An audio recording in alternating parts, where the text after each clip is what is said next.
I hope you're ready for part 3. Okay. Hey, Mountain. Alright. Okay, so quick reminder, the hotter the temperature, the faster the particles will move. You already know this. That means that the kinetic energy of the particles is higher. You should know this by now.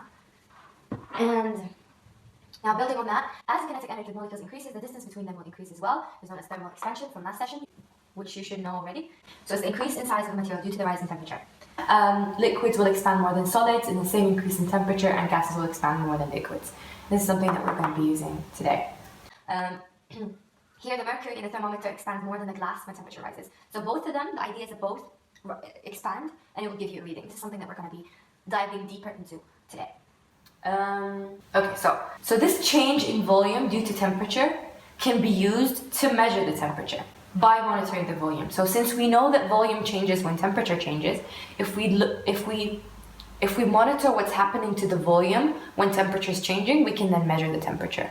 So if we know this specific object will rise to a certain size at a certain temperature, we can then know at a certain event when that object is back to that size, that means the temperature is back to being that value.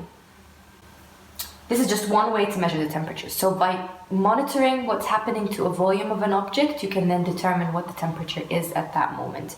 But you need to also calibrate it if you already know how it behaves with temperature. More into it in a bit. So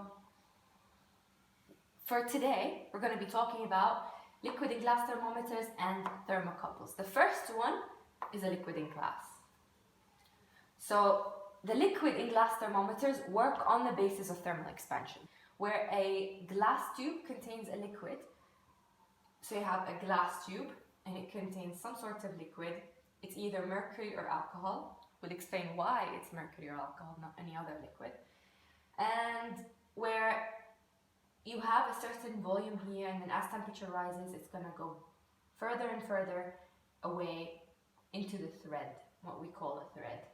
Whenever you take a reading on a thermometer, you need to be careful of parallax error. Remember from before that both the glass and the liquid will expand, but the liquid will expand more for the same temperature rise. So here the alcohol and the gas are both expanding, but the alcohol will expand more, which is why we can then take a reading. So this is all well and true, but you need to calibrate it. So say you get a fresh new glass tube, you fill it with some sort of liquid, whether it's alcohol or mercury. How are you going to know when is it going to be at which temperature? So what we do here is we calibrate it. How do you calibrate a thermometer? Hey, Mountain. Okay. So first you have this thermometer and it has a bulb. The reason why you have a bulb is to have more of that liquid, because there's a certain limit to how much it's going to expand and it might not be practical. So you want to have enough volume to be able to read properly. It might reach a certain temperature, it's not just going to reach here, but you want it to reach here. For it to be able to reach for the whole thread, you need more initial volume. To have more initial volume, you add this bulb. So you place this thermometer in ice, first of all. You allow it to contract. If it was in room temperature, it should be around here, right? Which is room temperature, let's say it's 25 Celsius. And then you place it in ice, you wait for it a bit to contract. After it contracts, this is going to be 0 Celsius. So let's say you design a thermometer that way. It could be here where you place it Celsius. This means that if you place it in a negative temperature, it's going to go even lower than 0, right? But in order to calibrate it, let's pretend that we add enough mercury and it's 0 right at the beginning. Then you place it in boiling water. We know that boiling water is going to be 100, so you wait and you allow the mercury to expand, or the alcohol, to expand to a temperature of 100. And then you mark 100. Now you know the temperatures between 0 and 100. If you divide that, whatever's going to be halfway between 0 and 100 is going to be 50. And then if you know the halfway between 0 and 50, if you add another 0 and 50 here, this is going to read 150 Celsius. And that's how you start to calibrate it. Whether you add more or subtract more, you'll be able to measure whatever temperature that you plan on measuring. So that's how thermometers are made. You use certain fixed points that you know what the value of the temperature is at that fixed point, such as 0 and 100. There are other fixed points that you can know or learn to know in page 107, because some materials, so alcohol for example, evaporates at 78 degrees. So you can't really use these 2 points, can you? Because it's going to be evaporating before it reaches 100 Celsius. So to be able to calibrate an alcohol-based thermometer, you need to use a different fixed point other than the boiling water. Other examples of fixed points are on page 107 at the top. You have boiling point of liquid oxygen, you have the freezing point of zinc, freezing point or melting point of silver and gold. You have these different fixed points that can be used to calibrate other thermometers. So we call this the lower fixed point, we call this the upper fixed point, or the ice point and steam point of water. Hey mountain. So that's how you make a thermometer. Each thermometer can be different than another thermometer. And these differences can be defined by these properties, we call them. Yeah? So we're going to go through each one by one, starting with sensitivity. It's the ability of a thermometer to detect small changes in temperature. So if a tiny bit of temperature happens and you have one of the thermometers, you can see that it moved when that temperature change happened. That means it's more sensitive than another thermometer that you can barely see the difference in temperature.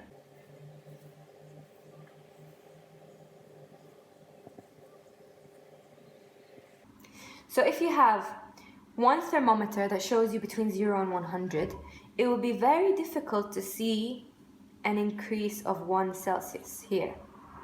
If the room temperature changed from 25 Celsius to 20, or from 1 to 2, it'll be very difficult to see that from this thermometer.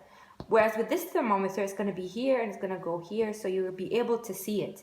If it's easier to see, if the change in length, so this was 2 centimeters, this was 1 millimeter, it would be easier to see this one. That means this one is more sensitive. So the more length moved per degree temperature change, the more sensitive the thermometer would be. If it requires more length for you to be able to see and detect the change in temperature easily, that means that thermometer is more sensitive than one that doesn't do that. So basically, if a thermometer is more sensitive, that means you can detect that change very easily. Now, sensitivity can be increased by, first of all, increasing the volume of the bulb. So if you increase the volume of the bulb, that means the initial volume that you have is more. So more initial volume means more expansion. As we know from before, if you have more of a quantity and you heat it up by the same amount of a small quantity, you'll be able to see the change a lot easier than if it's a small cup, right? So for example, a small cup of water, you heat it from 10 degrees to 30 degrees. You're not going to be able to see much expansion.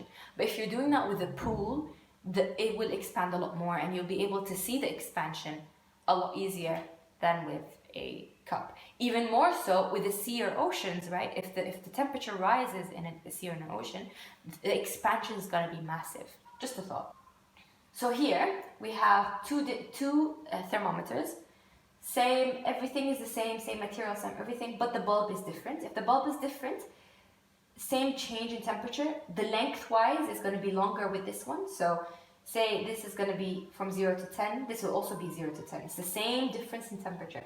That's how they will look like if you have different bulbs. So if I get you 2 thermometers right now, but the only difference is that the bulb size is different, this one will increase a lot more for the same temperature rise. That means this one is more sensitive, because seeing a 1 degree Celsius change in this one is going to be easier than seeing a 1 Celsius change in from this one. This one will be easier to read, or this one will be able to detect the change more easily. So that means this one is more sensitive. And another way to increase the sensitivity is by decreasing the diameter of the tube. So if you decrease the diameter, it means that the change will now show more in the length for the same volume change. A change in temperature will give you a change in volume. That change in volume is either, so if the area is the same, it's the change in height. That's what we're looking at. We're seeing the difference in the length. That depicts, or that tells you what's happening with the height. Now, if you reduce the area, for the same change in volume, the height will be more. So how do you reduce the area? The area is pi r squared. So if you reduce the r, that means the area will be reduced, or the diameter. Here again, if I have 2 different thermometers, same bulb, but smaller tube diameter. This one has a smaller tube diameter. The difference here is going to be the same here. So if we started with 10 Celsius, let's say this is also 10 Celsius, this will also be 10 Celsius. So as you can see, it will be even easier to see it with a thinner tube than a thicker tube. So a thinner tube is more sensitive. Now, you can also increase the sensitivity of a thermometer by using a different liquid. So alcohol is more likely to expand with a slight bit of temperature than mercury. You need to heat up mercury a lot more for it to expand by the same volume change or the same change in length. So this is mercury versus alcohol. This is supposed to be orange, this is supposed to be red. So the point is, same difference in temperature, but the one in alcohol rose a lot higher than the one in the mercury. That means that alcohol is more sensitive than mercury. So if you look at this and I ask you which one is more sensitive, if they're both showing you the same difference in temperature, you should know that it's alcohol. Second property is range. So range means the range of temperatures which can be measured by the thermometer. So what is the maximum temperature the thermometer can measure, and what's the minimum temperature that the thermometer can measure? If a thermometer can measure a wider range, that means it has a more variety of temperatures it can measure than one that has a lower range. A lower range means a thermometer can measure between 0 and 5. If another thermometer can measure between 0 and 100, that means it has a higher range. So the range can be increased by using smaller bulb and wider tube. So it's the opposite of sensitivity if you think about it. How? I'll explain it further. Okay, now looking here, we have two thermometers, but one has a larger bulb. That means the one with the larger bulb will expand more for the same difference in temperature. So say we want to measure between 0 and 10. So we had both these thermometers in an ice glass, and then we took them out and the room temperature was 10. This one is only going to rise up to here, whereas this one is going to rise up to here. Why is it going to rise more? If it's the same diameter, but the volume is going to be more because the initial volume is more. So the expansion is going to be more. So now the thread is going to run out before it even reaches 20 Celsius, whereas with this one it can reach up to 35, around 40, because of its smaller bulb. So the one with the smaller bulb has a larger range. As for this one, we have the same bulb but smaller diameter. Because it's a smaller diameter, same change in volume will have the thread increase a lot more here. So say we're saying the same thing is 10 degrees, this is going to be the 10 degrees, whereas with a smaller diameter, the 10 degrees is going to be a lot larger. So for this one, the range is almost going to finish around 10, 12 degrees. Whereas with this one, it can reach up to 15 or however long, much longer. Actually, sorry, I just made a small adjustment. So for this one, smaller bulb, but same bulb, but the diameter here is a lot smaller. So a small change in temperature, say from 0 to 10 Celsius, will only take a small length here, whereas with this one, it's going to jump up because it's the same change in volume, but the change is more showing in the height because the area is here smaller than this one. Yeah, so this one can take up to 20, 25 degrees Celsius rise in temperature, and it can measure a larger range than this one. This one, as you can tell, is only going to go up to 11 Celsius, and then the thread is going to finish. So you can't really measure a higher temperature than that. Now, we have been talking about the range of a thermometer. There's also a range for a certain material. So that range is between its boiling point and its melting point, because we can only use that material in a thermometer when it's liquid. So a range of a material,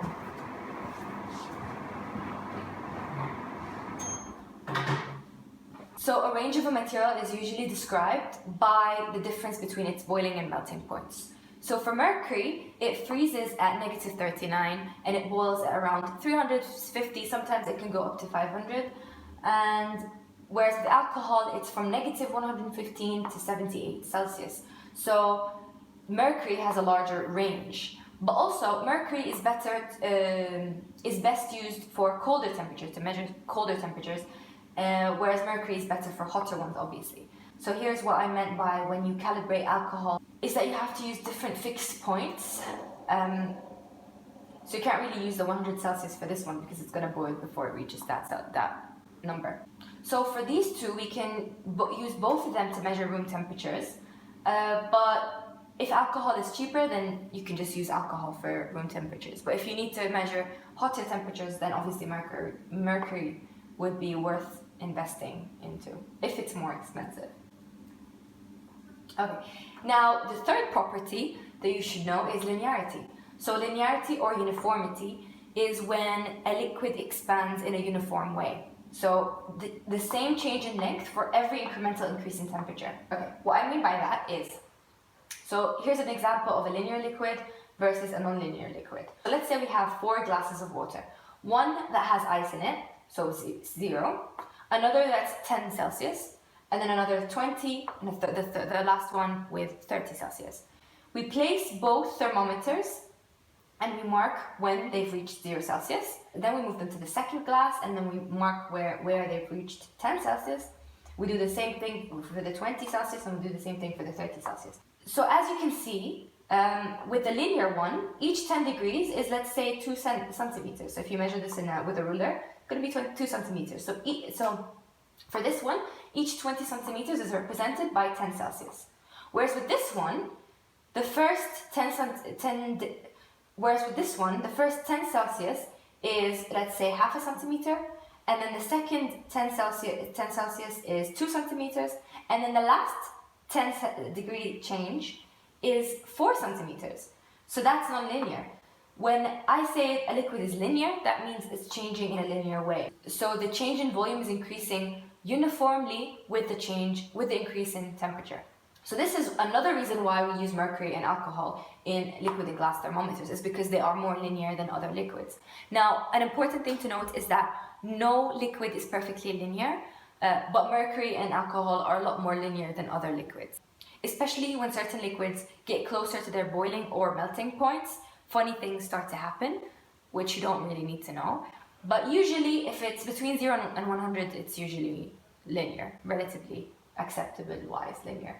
So you could get a question on why we use mercury or alcohol for thermometers, and this is one of the reasons why, other than range. Now, responsiveness, this is the fourth property, but it's not really as important as the other ones. And the explanation has something to do with later sessions, which we will discuss later. But it's basically about how fast the thermometer reads the change in temperature. So say we have 2 thermometers, we place them in ice, and then we take them out into room temperature. The one that reaches the room temperature faster is more responsive than the other thermometer. Responsiveness depends on 2 things that you should know. If you're using a bigger bulb, a larger amount of something to heat it up or to cool it down will take longer. So a thermometer with a larger bulb is going to be less responsive. Whereas with a smaller bulb, the change in temperature, or for it to expand or contract based on the temperature change, is going to happen faster because so try heating up a glass of water compared to a pool of water. It's going to take longer to heat up that pool of water. We're going to discuss that in later sessions. Another thing is using thicker glass for the thermometer. So if you're using a thicker glass, for the heat to go from outside into the liquid, it's going to take longer the thicker the glass. So if you open the Word document again, you will see that there's a lot of explanation of what I just said in a different way and sometimes in similar ways. This is the thermometer, Celsius scale, Kelvin scale. So here the properties are also explained again. So you have the sensitivity, you have the range, and you have the linearity. And then you also have this figure that you could read that could be helpful as well. Now there's also some advantages and disadvantages for using alcohol versus mercury that could be very useful. So these are the advantages and disadvantages of using alcohol for a thermometer that you can go through. And these are the advantages of using mercury. Now back to this one. Now we're on to the second method. So the second method is using what is called the thermocouple. So as you know, the liquid and glass thermometers work using the principle of thermal expansion. That's not the case with the thermocouple. What happens is that you don't need to know the exact details of how a thermocouple exactly works, like the physics of it, because it might be too advanced, but it has something to do with electricity. I'll try to explain certain things that you should know. Basically, a thermocouple measures the difference in temperature between 2 areas. So if you have 2 areas that are different in temperature, that's what the thermocouple measures. It measures the difference in temperature. These 2 areas we call junctions. So we have a cold junction and we have a hot junction. This is done by measuring the difference in voltage. Even voltage and potential difference You'll take that more next year, but voltage is basically what drives electrons. And if you have a flow of electrons, you have a current, and that's how basically electricity moves from one place to another. If you have a voltage, that means you have an electric force that forces the electrons to move from one place to another. So if there's a difference in temperature, what we're going to find out is that if there's two areas with different temperatures and you connect a rod through them, electricity will start to flow. Because electrons are moving a lot faster in the hotter area, that they want to go move and transfer their energy to the colder area. Hey, Montaigne. So there's going to be a flow. And that's kind of in relation to how a thermocouple works. You don't really need to know the details of it. So here, electrons move more quickly in a hot area when a colder area is connected to this hotter area by an electric conducting rod. Electrons will flow through it from the hot area to the colder area. You don't need to know this. I put this in grays because you don't really need to explain how it works in detail. But what you need to know is that you need to connect two different electric conducting rods between the two junctions, otherwise it won't work.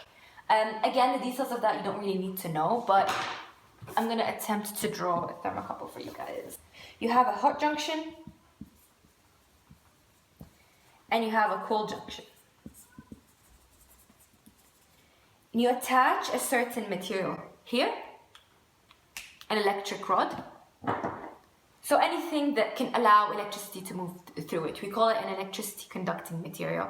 Again, you'll take that next year, but usually it's either copper or iron.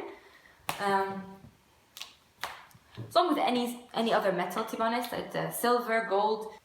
Then you attach another one through it. So both of them have to be connected to each other, and each end will be at the separate temperature. So you don't need to know the details of that, but basically it's because we want a circuit to happen. When that happens, that's when you can then measure with a voltmeter here how many millivolts usually they're calculated. Depends on the massive change. But so you use this, you connect a voltmeter or a galvanometer, and you allow it to, so electricity will start to go through this way or the other way, depending on the material. You don't need to know the details of this, but this is for the curious minds. This is how a thermocouple works. If you only use one method, this is not going to work. So this is how it's supposed to look like. So what you need to have a thermocouple is you need a voltmeter or a galvanometer, obviously, because otherwise how are you going to measure the difference in that temperature or the difference in the voltage? Then you also need two different metals, electric conducting rods. So you have the first metal and you have the second metal. They have to be two different types of metals. You can't use the same type because one will go one way and then the other will go the other way. One will be better than the other in conducting electricity, and they need to be different. Otherwise, this won't work. Now, even after you make the setup, a hot junction here, you have the cold junction here, and you get a reading in the voltmeter. That's not enough. So I do this. I have a cold junction, a hot junction, and I get 1 millivolt. What does that mean? So that still doesn't make sense. So what you need to do certain steps in order for that to make sense. So what you need to do is you need to calibrate it. What does that mean? Since the thermocouple only gives you the difference in temperature between two junctions, you need to know the temperature of one of them and whether the other one that you're measuring is hotter or colder than the one that you have. Going back to our thermocouple here, we have the cold junction and the hot junction. So let's say that we place one of the junctions here in iced water. That means we know that this is 0 Celsius. Or, so you can have one of the junctions as ice or boiling water, since you know their temperatures 0 and 100 respectively. So it depends on the example again. So say you're trying to measure the temperature of an oven, you know that the oven will be a lot hotter than a glass of iced water. So therefore, you can use the cold junction to be 0 Celsius, and then you're trying to find the measurement of the oven. Now, say you're trying to measure the temperature of the room temperature of something, then you can use the boiling water for 100 Celsius because it's definitely going to be less than the 100 Celsius. Whereas if you're going to a really cold area and it could be around 0, you shouldn't use the cold junction as iced water. So it depends on the example. Because here, if both junctions don't have a difference in temperatures, say you're trying to measure the room temperature of a really cold room, say it's around 0 Celsius, and you're using the other junction as a fixed point of and iced water, there's not going to be a difference in temperature. If there isn't a difference in temperature, there won't be a flow of electrons, and you will get a zero reading. Well, if you get a zero reading, that means it's either the thermocouple is not working or that the temperature is the same.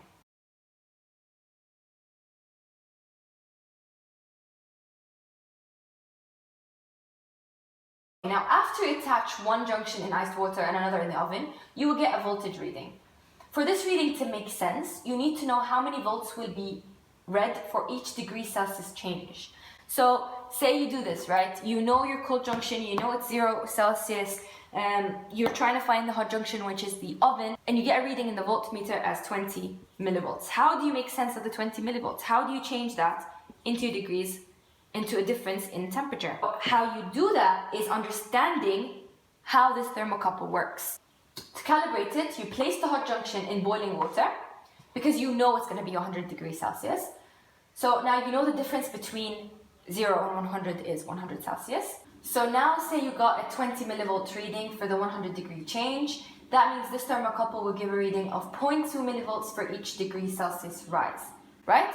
So you've calibrated it. Now you understand that this thermocouple, with every 1 degree Celsius rise, it's going to give you 0.2 millivolts because 100 degrees was 20 millivolts.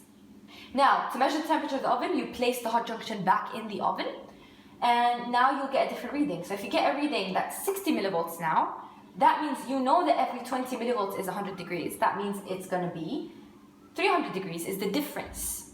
So again, it's going to be 300 degrees more than the cold junction, which is 0. You already know that the cold junction is 0, so the temperature in the oven is 300 degrees Celsius. That's how you know the temperature of the oven. So you see that there are certain steps on how you can find the temperature in a thermocouple. So a thermocouple can also look like this. It doesn't have to always look the same way. So I've shown you one that I've drawn, and you've seen the first picture, and there's also this picture. It's the same thing. It's 2 junctions, voltmeter, 2 metals. Now, each thermocouple can be different than other thermocouples and would need calibration if you don't know how many millivolts are going to give you, if you don't know the relationship between the millivolt change and the Celsius change. So you need to calibrate each thermocouple. The reason for why each thermocouple is different than another thermocouple, there are many reasons why they're different, but it includes the type of rods that you're using. So if you're using, if you're trying to find a really, really high temperature, you use a metal that has a really high boiling point.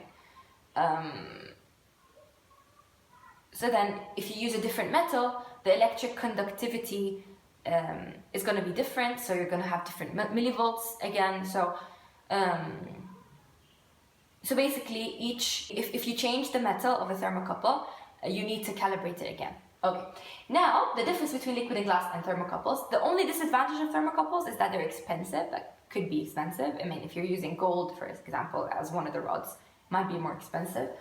Other than that, the range is a lot bigger. So you can go from -200 to 1,100 Celsius. That's already a lot more than both mercury and alcohol. Thermocouples are more robust and less likely to break. Obviously, using glass, it could break, whereas with thermocouples, they're more robust. They're a lot quicker to respond to temperature change. You can record the temperature at each second, how it's changing. If it's changing every second, you can record that.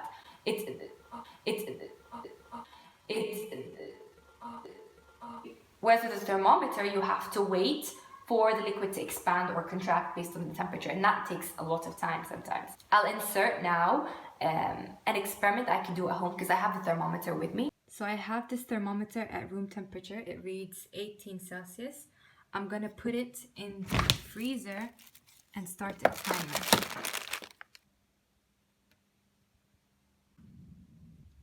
It has now reached around 7 degrees. Now if we look, it's gone to the negative. So it's -8.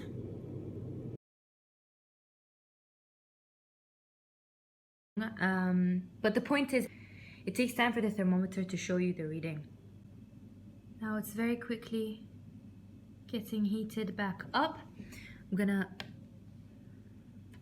gonna blow into it and you'll see how it will change.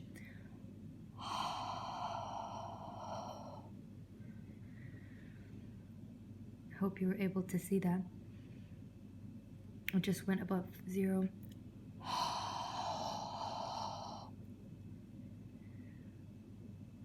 Again, it's rising.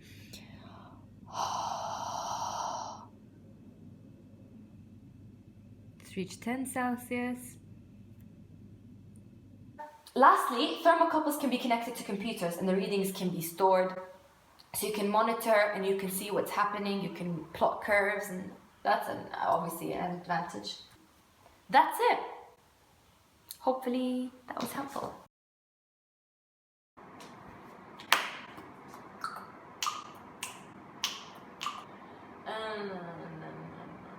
Second, okay. I forgot that you existed.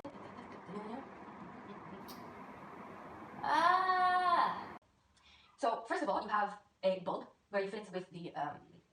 So first you have a bulb where you fill the liquid that you're gonna. Okay, goodness.